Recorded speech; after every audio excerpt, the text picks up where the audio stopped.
DZMM Radyo Patrol Flash Reports. Jay, ipinag-utos na ni Pangulong Ferdinand Marcos Jr. ang pamamahagi ng 5,000 piso, 5,000 pesos na fuel subsidy para sa mga pampasaherong driver na apektado ng pagtaas ng presyo ng langis sa gitna ng tensyon sa Middle East. Ayon kay Executive Secretary Ralph Recto, magsisimula na sa susunod na linggo ang distribusyon ng tulong sa Metro Manila.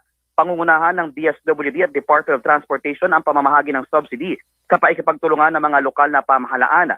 Sa nagpapatuloy na press briefing dito ngayon sa Malacanang, sinabi niya Secretary Giovanni Lopez ng DOTR na mauuna sa pamamahagi ng fuel subsidy ang mga tricycle drivers na susundan naman ang pamamahagi sa mga jeepney drivers at iba pang PUV bago ipatupad ang fuel subsidy sa buong Pilipinas. Ayon naman kay Secretary Gatchalian ay sa Martes mismo, magsisimula araw ng Martes, ang pamamahagi ng fuel subsidy sa mga nasabing sektor na maaapektuhan nga ng pagtaas ng presyo ng petrolyo. Abangan ng karagdagang detalye sa balitang yan maya-maya lamang dito sa DZMM Radio Patrol sa Is 30 at DZMM Teleradio.